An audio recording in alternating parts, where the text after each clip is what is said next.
مثلاً آپ کو اس کی ایک چھوٹی سی مثال دیتا ہوں۔ اللہ تعالیٰ نے ایک قرآن میں درہم و دینار کا ذکر کیا۔ یوسف علیہ السلام کے بارے میں جب ذکر ہوا ہے تو وہاں پر یہ بات ہوئی ہے کہ انہوں نے ان کو گنتی کے چند درہم میں بیچ دیا۔ اسی طرح دینار کا قرآن کریم میں ذکر ہوا ہے کہ غیر مسلموں کے بارے میں بات کرتے ہوئے، یہود کے بارے میں بات کرتے ہوئے کہ تم انہیں اگر اپنا مال دو تو ان میں کوئی تو ایسا ہے کہ جو امانت سے واپس کر دے اور کوئی ایسا ہے کہ جو واپس نہ کرے۔ وہاں پر دینار کا ذکر بھی ہے کہ پہلے جو کولونیلزم کا دور تھا وہ بھی ایک سوچی سمجھے طریقے سے لایا گیا ہے، جس میں دنیا کو ڈائریکٹ طریقے سے کنٹرول کیا گیا، افریقہ کو کنٹرول کیا گیا، آسٹریلیا اور دو امریکاز میں جا کر وہاں کے نیٹس کو کس طرح مارا گیا اور ان بر اعظموں پہ قبضہ کیا گیا۔ انڈیا جیسی جگہ پہ جو کہ دنیا کی اکانومی کا 25% تھا، 90 سال کے اندر اندر انگریز اس کو دنیا کی اکانومی کا لیس دین 5% کے اوپر لے آیا۔ تو یہ ایک پورا سلسلہ کیا گیا، اور پھر جب وہ کولونیلزم کا دور ختم ہونے لگا تو ڈائریکٹ کی بجائے انڈائریکٹ کنٹرول میسز کو کیسے کیا جا سکتا ہے اس کے اوپر ایک پورا سسٹم لایا گیا۔ بسم اللہ الرحمن الرحیم۔ اپنی کتاب کیمیا گھر کی ایک اور غزل لے کر آپ کے سامنے آیا ہوں جس کے اوپر ڈسکشن کرتے ہیں۔ اس کا مطلب ہے کہ معاشیاتی نظام حاضر کے کھوٹے سکے چلا رہا تھا، معاشیاتی نظام حاضر کے کھوٹے سکے چلا رہا تھا، سیاسیاتی نظام مغرب ستم کو ہی حق بتا رہا تھا۔ یہ اصل میں ایک بہت بڑا موضوع ہے جس کے اوپر کبھی 1-1.5 گھنٹے کی نشست تفصیلاً میں کر سکتا ہوں اور ڈسکس کر سکتا ہوں کہ اس شعر میں کیا بات کی ہے، لیکن یہاں پر آپ کو ایک ہلکا سا حوالہ دے دیتا ہوں۔ ہم دور آخر الزمان کے اندر زندہ ہیں۔ سورۃ الکہف کے اندر ایک پورا ماڈل ہے کہ کس طریقے سے آخر الزمان کے اندر زندگی گزارنی ہے، اس پر بھی کبھی انشاءاللہ تفصیلی بات کروں گا۔ لیکن نبی کریم صلی اللہ علیہ وسلم نے ہمیں بتایا ہے کہ آخر الزمان میں کس طریقے سے ایک دور فتن ہوگا، اس میں کس طرح اپنے آپ کو بچا کے چلنا ہے۔ اس دور فتن کے، اس نظام دجل کے دو بہت بنیادی حصے ہیں، ایک معاشیاتی نظام اور ایک سیاسی نظام۔ جو پولیٹیکل اکانومی ایک کریٹ کر دی گئی ہے اور پولیٹیکو اکنامک سسٹم ایک کریٹ کر دیا گیا ہے، جس کے تحت دنیا کے سارے انسانوں کو چلایا جا رہا ہے اور کنٹرول کیا جا رہا ہے۔ مثلاً آپ کو اس کی ایک چھوٹی سی مثال دیتا ہوں۔ اللہ تعالیٰ نے ایک قرآن میں درہم و دینار کا ذکر کیا۔ یوسف علیہ السلام کے بارے میں جب ذکر ہوا ہے تو وہاں پر یہ بات ہوئی ہے کہ انہوں نے ان کو گنتی کے چند درہم میں بیچ دیا۔ اسی طرح دینار کا قرآن کریم میں ذکر ہوا ہے کہ غیر مسلموں کے بارے میں بات کرتے ہوئے، یہود کے بارے میں بات کرتے ہوئے کہ تم انہیں اگر اپنا مال دو تو ان میں کوئی تو ایسا ہے کہ جو امانت سے واپس کر دے اور کوئی ایسا ہے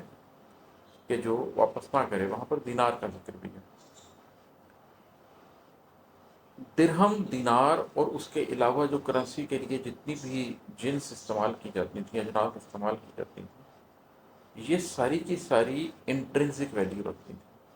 وہ اسلامی نظام معاشیات کے اندر کوئی بھی چیز جو کرنسی ہو اس کے اندر اس کی ویلیو انٹرنسک ہونی چاہیے، اس کے اندر اس کی ویلیو ہونی چاہیے، اس کی ویلیو اس کے باہر نہیں ہونی چاہیے۔ لیکن جو موجودہ نظام ہے جس کے اندر فیٹ کرنسی کو لے کر آیا گیا اور اب اس کے بعد ایون ڈیجیٹل کرنسی اور پھر کرپٹو کرنسی آ رہی ہے، اس میں سے کسی بھی چیز کی ویلیو اس کے اندر نہیں ہے۔ مثال کے طور پر اگر آپ پاکستان کا 5,000 روپے کا ایک نوٹ پکڑ دیں تو اس 5,000 کے نوٹ کے اندر اس کی کوئی ویلیو نہیں ہے۔ گورنمنٹ نے اس کو ایک ویلیو دی گئی ہے، وہ آج اس کو لیگل ٹینڈر کے طور پہ ایکسیپٹ نہ کرے اور کہے کہ آج سے یہ کرنسی ختم کر دی گئی ہے تو وہ ایک کاغذ کا ٹکڑا رہ جائے۔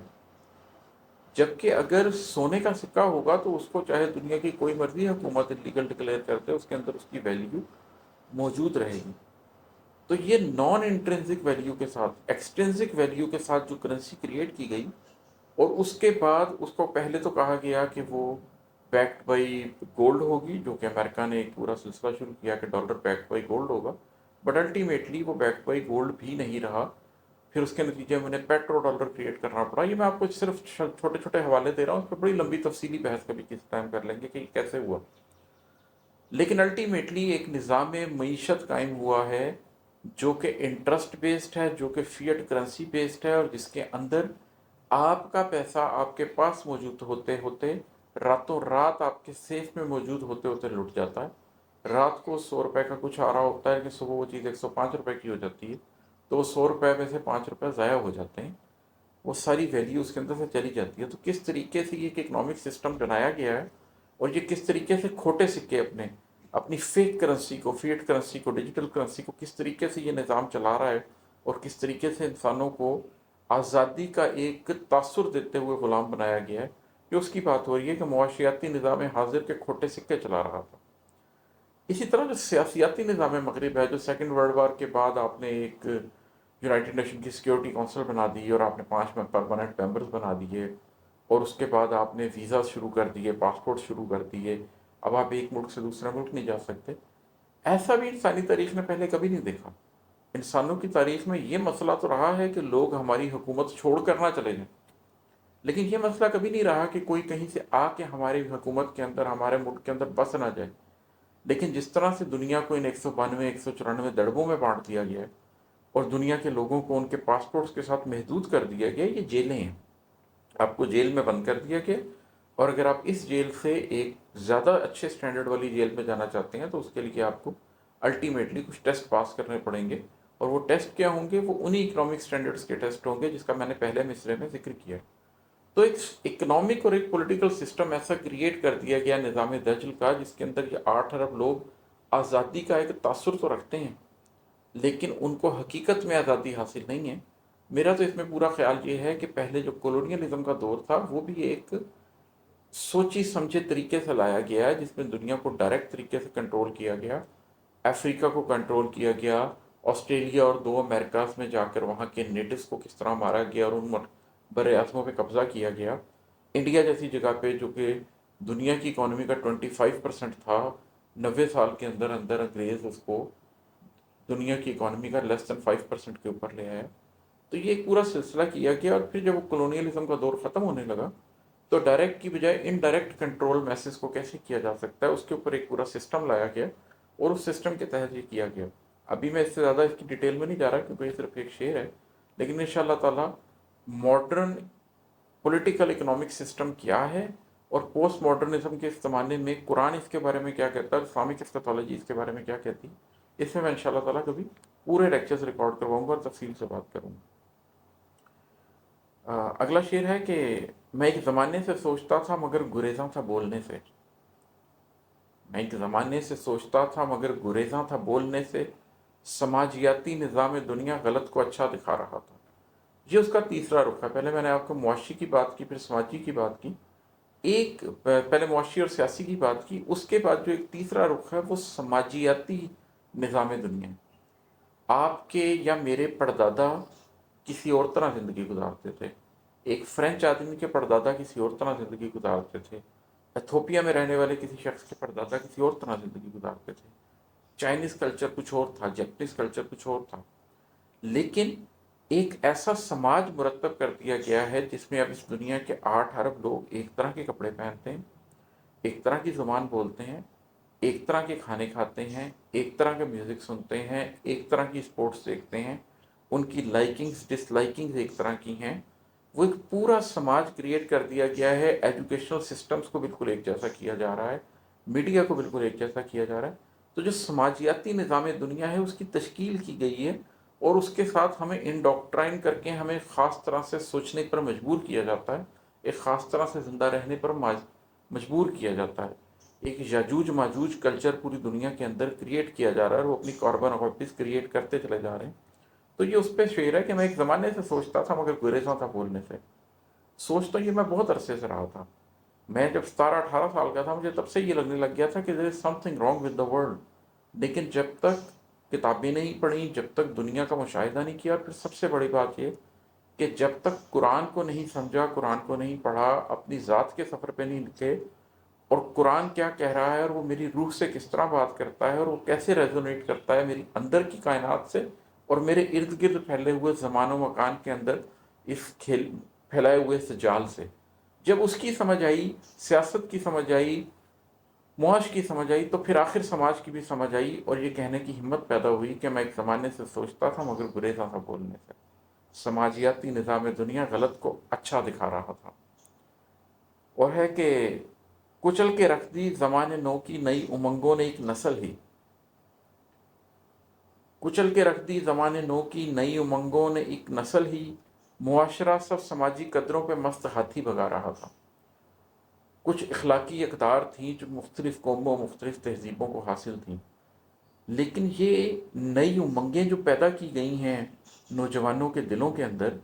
ایک گلوبل سوسائٹی کا، اس گلوبل ولیج کا حصہ بننا، اور اس کے ساتھ ایسے ہونا کہ آپ کے اوپر پیئر پریشر نہ آئے، آپ سب کے ساتھ ویسا محسوس کریں جیسا کہ باقی ہیں، اور آپ ان کے رنگ میں رنگ جائیں، اس کے نتیجے میں آپ ویسے ہی ایجوکیشنل انسٹیٹیوٹس میں جائیں، ویسا ہی اس کلچر کو اڈاپٹ کریں، ویسے ہی میڈیا کو امپریس کریں، ویسے ہی ساری موویز کو دیکھیں، بالکل اس رنگ میں رنگ جائیں۔ تو ان نئی امنگوں نے نئی نسل ایک پوری مٹا کے رکھ دی ہے، ان کو کچل کے رکھ دی ہے۔ یہ جو ہماری جنریشن زی اب آ رہی ہے، اس جنریشن زی کا تو سوچ ہی بالکل جدا ہے۔ یہ بالکل اور طرح سے سوچتے ہیں، اور یہ اپنے آپ کو گلوبل سٹیزن سمجھتے ہیں، لیکن اس کے نتیجے میں جو ہماری اقدار تھیں، جو تہذیبی اقدار تھیں، وہ کچلی جا رہی ہیں اور وہ ختم ہو رہی ہیں۔ اب وہ اقدار پیدا ہو رہی ہیں جو گلوبل اقدار ہیں، اور اس کے بعد اب جو جنریشن الفا آ رہی ہے، وہ تو اس سے بھی ایک ہاتھ آگے ہے۔ تو اس نسل کو وہ کسی طریقے سے ان کے ہاتھ میں پکڑانا، جو ہماری سماجی اقدار ہیں، اگر آپ لوگ میری وہ والی نظمیں سن سکیں، جس طرح میں نے دیوار اپنی ایک نظم لکھی ہے، کہ کس طریقے سے ایک دیوار ہے جو ایمان کی، ہماری سماجی اقدار کی، ہماری اخلاقیات کی، ہمارے دین کی دیوار ہے، اور وہ گر رہی ہے، اور اگر وہ گر گئی تو کس طریقے سے ہمارا خزانہ لٹ جائے گا، آپ اس کو سن سکتے ہیں، اس کی تشریح بھی سن سکتے ہیں۔ تو یہ ایک وہ چیز بہرحال میں نے محسوس کی کہ معاشرہ کس طریقے سے ایک طرح سے اپنی نئی ویلیوز کے مست ہاتھی ہیں، جو ہماری کلچرل ویلیوز کے اوپر بھگائے جا رہے ہیں، اور انہوں نے ان کو کچل کے رکھ دیا۔ اور ہے کہ شریف و صالح حکیم و دانا بچائے دستار پھر رہے تھے، شریف و صالح حکیم و دانا بچائے دستار پھر رہے تھے، یہ شہر پھر سے رذیل لوگوں کو اپنے سر پر بٹھا رہا تھا۔ آپ لاہور، کراچی جیسے کسی شہر میں دیکھ لیجئے کہ وہ لوگ جنہوں نے اپنی زندگیاں لگا دی ہیں کسی بڑے مقصد کے لیے، اور میں صرف دین کی بات نہیں کر رہا، آپ کسی بہت اچھے ڈاکٹر کو دیکھ لیجئے، آپ کسی بہت اچھے انجینئر کو دیکھ لیجئے، آپ کسی بہت اچھے چارٹرڈ اکاؤنٹنٹ کو دیکھ لیجئے، کسی بہت اچھے شاعر کو دیکھ لیجئے،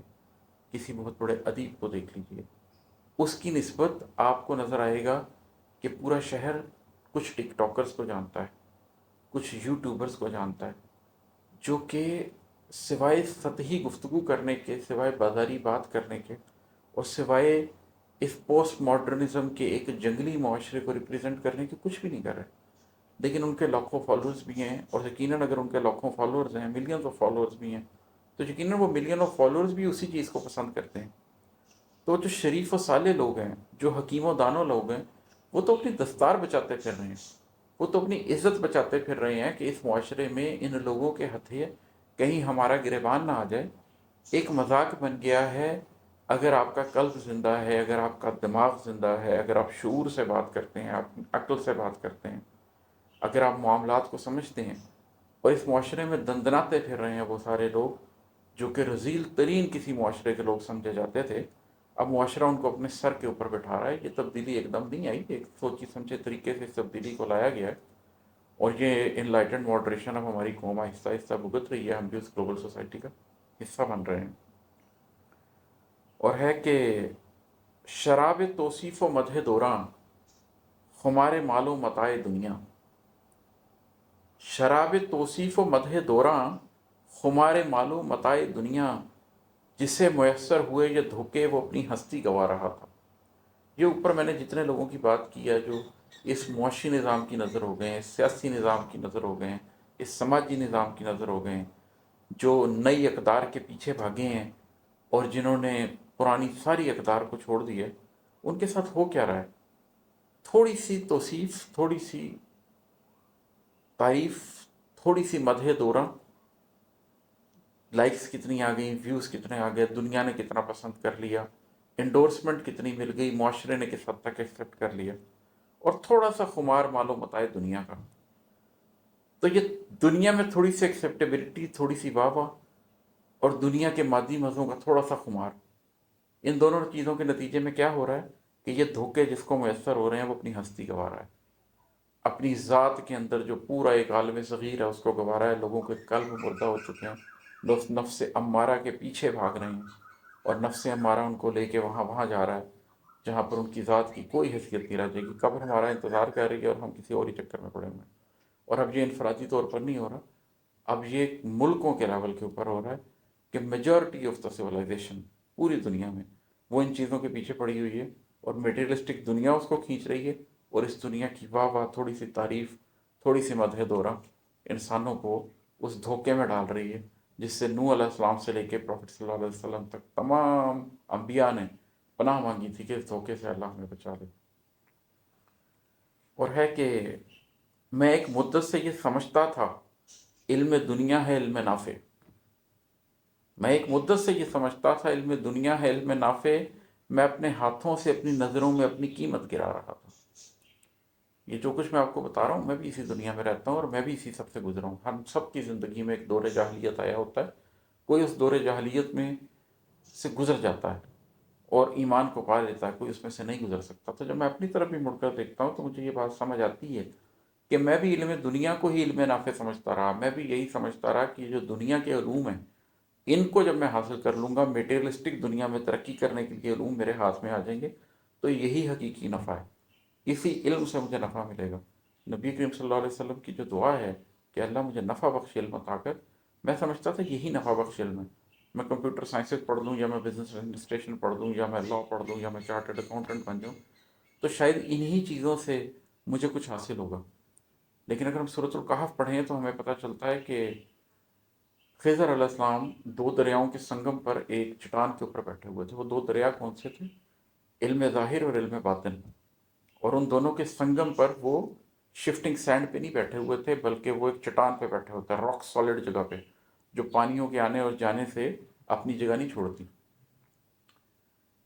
اس جگہ پر اگر کوئی بیٹھ کر دیکھے گا تو اسے احساس ہوگا کہ علم دنیا کے اپنے نفع ہیں اور علم باطن کے اپنے نفع ہیں، اور جب تک آپ دونوں کو نہیں سمجھیں گے آپ آخر الزمان کی ریئلٹی کو پینیٹریٹ نہیں کر سکتے، آپ اسلامک اسکتولوجی کو نہیں سمجھ سکتے. اس معاشرے میں ایک عجیب صورت ہو گئی ہے کہ وہ لوگ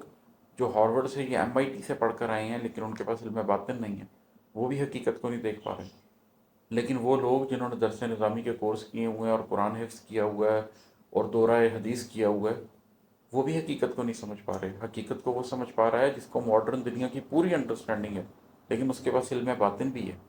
پھر وہ ان دونوں کو ملا کے دیکھتا ہے تو اس کو سمجھ آتا ہے کہ حقیقت کیا ہے. اس لیے کہ مولانا صاحب موجودہ ماڈرن اکنامک سسٹم کو سمجھ ہی نہیں پا رہے کہ وہ کس طریقے سے کھیل رہا ہے. اور جو موجودہ اکنامک سسٹم کو سمجھنے والا شخص ہے اس کو یہ پتہ ہی نہیں ہے کہ دین کی ریکوائرمنٹ کیا ہے. تو جب آپ ان دونوں چیزوں کو سمجھ جاتے ہیں تو پھر آپ کو پتہ چلتا ہے کہ علم دنیا علم نافع نہیں ہے. علم نافع وہ ہے جو اس علم دنیا کو، علم باطن کو سمجھنے کی صلاحیت آپ کے اندر ڈالے. ایک اور شعر سناتا ہوں کہ جو اپنے ہاتھوں سے تیرے سینے پہ روز ایک زخم دے رہے تھے، جو تیرے حق میں نہیں تھے ان پر تو اپنا حق کیوں جتا رہا تھا. یہ جب آپ اس دنیا میں رہتے ہیں نا، جس دنیا میں ہر شخص ایک دھوکے کا شکار ہو چکا ہوتا ہے، تو آپ کو یہ پتہ نہیں چلتا کہ کون آپ کے ساتھ ہے اور کون آپ کے خلاف ہے. تو ایسے بہت سے لوگ ہوتے ہیں جو آپ کے اوپر اپنا حق تو جتا رہے ہوتے ہیں اور یہ بھی سمجھ رہے ہوتے ہیں کہ وہ آپ کے لیے بہتری چاہ رہے ہیں، لیکن وہ آپ کے حق میں نہیں ہوتے. وہ آپ کے سینے پر روز ایک نیا زخم لگا رہے ہوتے ہیں. وہ آپ کے والدین ہو سکتے ہیں، وہ آپ کے ٹیچرز ہو سکتے ہیں، وہ آپ کے گروز ہو سکتے ہیں، وہ آپ کے پیئرز ہو سکتے ہیں. جب تک آپ دو آنکھوں سے نہیں دیکھیں گے آپ کے سینے پہ زخم لگتے رہیں گے، اور وہ لوگ جو آپ کے حق میں نہیں ہیں وہ یہ ظاہر کرتے رہیں گے کہ وہ آپ کے حق میں ہیں، اور آپ ان کے ساتھ چلتے رہیں گے. وہ آپ پر اپنا حق جتاتے رہیں گے اور آپ اس معاشرے کو اپنا سب کچھ دیتے رہیں گے. تو اس سے بچنا اور دونوں آنکھوں سے معاملات کی حقیقت کو دیکھ سکنا یہ بہت ضروری ہے. اور ہے کہ یہ شعر ذرا فرق ہے. یہ میرے بچپن کی خواہشیں تھیں جو میرے بچپن میں مر گئی تھیں. یہ میرے بچپن کی خواہشیں تھیں جو میرے بچپن میں مر گئی تھیں. میں اپنے کاندھے پہ بے وجہ ہی یہ زندہ لاشیں اٹھا رہا تھا. چھوٹے ہوتے بچپن میں انسان کے اندر بہت سی خواہشیں ہوتی ہیں، اور میرے اندر بھی بہت سی خواہشیں تھیں. لیکن میرا بچپن کچھ ایسا تھا، اس میں کچھ سختیاں، کچھ محرومیاں ایسی تھیں کہ وہ خواہشیں پنپنے سے پہلے ہی اپنے اندر ہی مر گئیں. اور پھر میں بہت سال اپنے کاندھے کے اوپر بلا وجہ اپنی ہی خواہشوں کی لاشیں لے کے پھرتا رہا. میں ماضی کا شکار رہا. لیکن الحمدللہ میرے کیس میں ایک بہتر چیز یہ ہوئی کہ مجھے بہت جلد اس بات کا احساس ہو گیا کہ زندگی کی معنویت اس سے آگے بھی کچھ ہے، تو میں نے ان لاشوں کو دفنا دیا۔ میں اپنی زندگی کے اس ٹراما میں نہیں رہا، بلکہ اس ٹراما سے آگے نکل کر اپنی ہستی کی حقیقت کو جاننے کی کوشش کی، جس سے میرے پہ زندگی کے باقی رخ کھلنے شروع ہوئے۔ اور یہ ایک شعر ہے کہ وہ جس کو غم ہو اسی کو ہوتا ہے علم غم کی نزاکتوں کا۔ وہ جس کو غم ہو اسی کو ہوتا ہے علم غم کی نزاکتوں کا، اب اپنے سینے کے زخم گنتو رفو گری کیا سکھا رہا تھا۔ تو ہوتا یہی ہے کہ ہم جب دوسرے کا غم دیکھتے ہیں تو ہم اس کو رفو گری سکھا رہے ہوتے ہیں، ہم اس کو سکھا رہے ہوتے ہیں کہ کس طریقے سے تم نے اپنے پھٹے ہوئے دامن کو سی لینا ہے، اور کس طریقے سے تم نے اپنے غم کو چھپا لینا ہے۔ لیکن جب اس غم کو ہم خود محسوس کرتے ہیں، جب اس کی تکلیف سے ہم خود گزرتے ہیں، تو پھر ہمیں پتہ چلتا ہے کہ غم کی نزاکتیں کیا کیا ہوتی ہیں اور وہ تکلیف کہاں کہاں ہوتی ہے۔ وہ ایک سادہ سی مثال ہے، ہم اردو میں پنجابی میں استعمال کرتے ہیں کہ جس کو جوتا کاٹ رہا ہوتا ہے اسی کو معلوم ہوتا ہے کہ اس کی تکلیف کیا ہے، دیکھنے والے کو بہت اچھا لگ رہا ہوتا ہے۔ تو جو غم کو کاٹ رہا ہوتا ہے وہ اس کی ایک ایک نزاکت کو سمجھ رہا ہوتا ہے کہ اس نے کہاں کہاں سے کیسے کیسے تکلیف دی ہے۔ سکھانا اور بتانا بہت آسان ہے، دوسروں کو پن پوائنٹ کر کے کہہ دینا کہ بہت آسان ہے، لیکن اس غم سے گزرنا اور اس کے بعد خود رفو گری سیکھنا یہ بہت مشکل کام ہے، اور اسی کی میں سب کو دعوت دیتا ہوں۔ اور آخر میں مکتا ہے کہ عماد احمد تو رمز جبر و قدر سے واقف نہیں تھا جب تک، عماد احمد تو رمز جبر و قدر سے واقف نہیں تھا جب تک، تیرا مقدر بھی تیری کاوش سے روز کھل کھیلتا رہا تھا۔ جب آپ اس بات سے غافل ہوتے ہیں کہ اللہ نے آپ کی زندگی میں کتنا جبر کیا ہے اور کس حد تک آپ کو قدرت دی ہے۔ حضرت علی کرم اللہ وجہہ سے کسی نے پوچھا کہ میں کتنا آزاد ہوں، انہوں نے کہا اپنا ایک پاؤں زمین سے اٹھاؤ، اس نے اٹھا لیا۔ انہوں نے کہا آپ دوسرا پاؤں بھی زمین سے اٹھاؤ، اس نے کہا یہ تو میرے بس میں نہیں ہے، تو انہوں نے کہا بس اتنا ہی آزاد ہو۔ کچھ چیزیں ہمیں ہماری مرضی سے نہیں دی گئیں۔ میں کہاں پیدا ہوا، کس ملک میں پیدا ہوا، کس عہد میں پیدا ہوا، 1980 میں کیوں پیدا ہوا، 1780 میں کیوں پیدا نہیں ہوا، پاکستان میں کیوں پیدا ہوا، افریقہ میں یا امریکہ میں کیوں پیدا نہیں ہو گیا، یہ میرے کنٹرول میں نہیں ہے۔ مجھے کون سے والدین ملے یہ میرے کنٹرول میں نہیں ہے، لیکن کس حد تک مجھے اختیار دیا گیا ہے، بہت سی چیزوں کے اندر میرے پاس اختیار ہے۔ اگر آپ کسی کتے کی دم پر پاؤں رکھ دیں تو اگر وہ مضبوط ہوگا تو آپ کو کاٹنے کو دوڑے گا، اور اگر کمزور ہوگا تو چوں چوں کرتا بھاگ جائے گا۔ یا فلائٹ رسپانس ہوگا یا فائٹ رسپانس ہوگا۔ لیکن آپ کسی انسان کے منہ پہ تھپڑ ماریں تو اس کے پاس ایک تیسرا رستہ بھی، وہ یہ بھی کر سکتا ہے کہ وہ جواب میں آپ کو تھپڑ مار دے، وہ یہ بھی کر سکتا ہے کہ وہ ڈر کے بھاگ جائے، لیکن وہ یہ بھی کر سکتا ہے کہ آپ کے کندھے پہ ہاتھ رکھ کے پوچھے کہ بھائی خیریت ہے، کیا ہوا، تم اتنے پریشان کیوں؟ یہ ایک تیسرا آپشن بھی اس شخص کے پاس ہے۔ انسانوں کے پاس ہمیشہ تیسرا آپشن موجود ہوتا ہے جو فائٹ اینڈ فلائٹ رسپانس سے ہٹ کر ہوتا ہے۔ وہ جو تیسرا آپشن ہے وہی اختیار ہے، وہی اختیار اللہ نے ہمیں دے کر بھیجا۔ تو جب تک میں بھی نہیں سمجھتا تھا کہ اللہ نے مجھے کس حد تک اختیار دیا ہے اور کس حد تک پابند کیا ہے، تب تک میرا مقدر بھی میری کاوش کے ساتھ روز کھل کھیلتا تھا۔ لیکن جب مجھے یہ بات سمجھ آ گئی تو مجھے پتہ چل گیا کہ کاوش میرا کام ہے، اور اس کے بعد جو حاصل ہوتا ہے وہ اللہ کی دین ہے۔ اونٹ کا گھٹنا باندھنا میرا کام ہے، اور اس کے بعد توکل کرنا ہے، اس کے بعد اللہ نے جو فیصلہ کرنا ہے اس کے آگے سر تسلیم خم کرنا ہے۔ تو جب آپ اس بات سے آگاہ ہو جاتے ہیں کہ مجھ پہ کس حد تک جبر کیا گیا اور مجھے کس حد تک قدرت دی گئی ہے، تو پھر مقدر کو دیکھنے کے لیے آپ کی آنکھ ایک مختلف زاویہ اختیار کر لیتی ہے، اور آپ کائنات کو اور اپنے اندر موجود سیلف کو ایک اور طرح سے دیکھتے ہیں، اپنی ڈیسٹنی کو ایک اور طرح سے دیکھتے ہیں۔ آج کے لیے اتنا ہی، بہت شکریہ، السلام علیکم۔